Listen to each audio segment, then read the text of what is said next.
નમસ્કાર દર્શક મિત્રો, હું જપન શાહ, કાનમ એક્સપ્રેસ ન્યૂઝમાં આપનું સ્વાગત છે. જોઈએ આજના મુખ્ય અને મહત્વના સમાચાર. અંકલેશ્વરના તારફળિયામાં ચાલી રહેલા જુગારધામ પર એસએમસીના દરોડા 13 જુગારીઓ ઝડપાયા. 2.80 લાખનો મુદ્દામાલ જપ્ત. સ્ટેટ મોનિટરિંગ સેલની મોટી કાર્યવાહી. અંકલેશ્વરમાં જુગાર ક્લબ ઝડપી 4 સૂત્રધારોને વોન્ટેડ જાહેર કરાયા. અંકલેશ્વર શહેરના તારફળિયા વિસ્તારમાં ધમધમતી એક હાઈ પ્રોફાઇલ જુગાર ક્લબ પર ગાંધીનગર સ્ટેટ મોનિટરિંગ સેલની ટીમે દરોડો પાડીને મોટી કાર્યવાહી હાથ ધરી છે.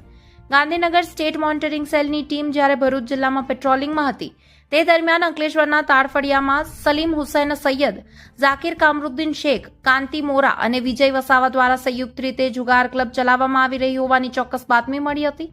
આ બાતમીના આધારે એસએમસીની ટીમે તુરંત જ દરોડો પાડતા જુગારધામ પર નાસભાગ મચી ગઈ હતી. પોલીસે સ્થળ પરથી રોકડા 1.55 લાખ તેમજ 1.25 લાખની કિંમતના 19 નંગ મોબાઈલ ફોન મળીને કુલ 2.80 લાખનો મુદ્દામાલ જપ્ત કર્યો છે.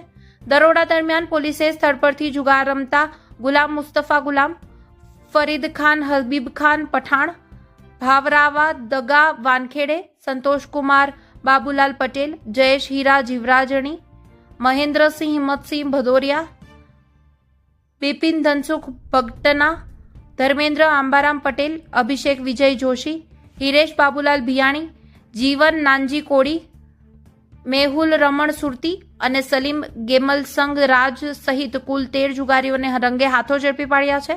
જ્યારે આ જુગાર ક્લબના મુખ્ય 4 સૂત્રધારોને વોન્ટેડ જાહેર કરવામાં આવ્યા છે. આ સમગ્ર મામલે એસએમસી દ્વારા અંકલેશ્વર એ ડિવિઝન પોલીસ મથકના ગુનો નોંધી આગળની કાનૂની કાર્યવાહી હાથ ધરવામાં આવી છે. રિપોર્ટર રવિ સૈયદ, અંકલેશ્વર.